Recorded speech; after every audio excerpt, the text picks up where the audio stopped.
President Donald Trump has decided to scale back the previously reported 25% tariffs on $200 billion in Chinese goods, adding a 10% levy instead, two people briefed on the decision said. An announcement on the move, still one of the most severe economic restrictions ever imposed by a U.S. president, is expected to come within days, the people said, speaking on the condition of anonymity because they weren't authorized to discuss internal plans. The new tariffs would apply to more than 1,000 products, including smartphones, televisions, toys, and a range of other products. These penalties could drive up the cost of a range of products ahead of the crucial holiday shopping season, though it's unclear how much. Trump has ordered aides to set the tariffs at 10% across a range of consumer products. These tariffs are paid by U.S. companies that import the products, though they often pass the costs along to U.S. consumers in the form of higher prices. The U.S. imports roughly $500 billion in Chinese goods each year. Combined with existing tariffs, these new penalties would cover half of all goods sent to the U.S. from China each year. A White House spokesman didn't immediately respond to a request Saturday afternoon for comment on the change to Trump's initial plan for tariffs at 25%. On Friday, White House spokesman Lindsay Walters said the president has been clear that he and his administration will continue to take action to address China's unfair trade practices. We encourage China to address the long-standing concerns raised by the United States.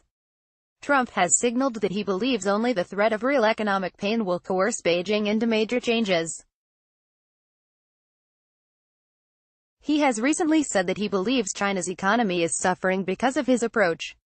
Trump has accused China of a number of unfair trade practices, and he has threatened to impose tariffs on all Chinese imports if changes aren't made. He wants China to buy more American products, open up to more U.S. investment, and stop stealing U.S. intellectual property, among other things. Trump's top advisors have been united in his effort to push China to change its economic practices, but they have been split on his tactics. Some have advocated a more cautious, diplomatic approach with Chinese leader Xi Jinping.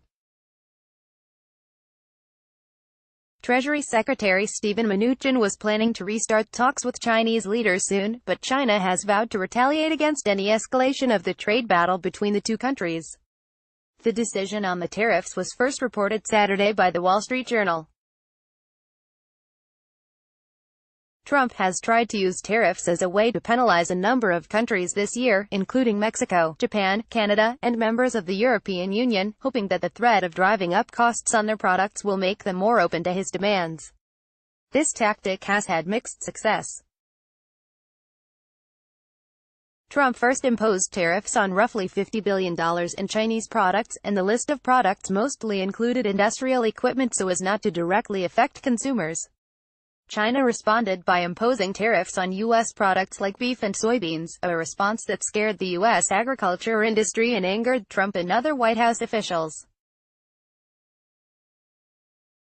Trump responded this summer by ordering his advisors to come up with a list of $200 billion in other Chinese products to penalize, a package of products that includes many consumer products.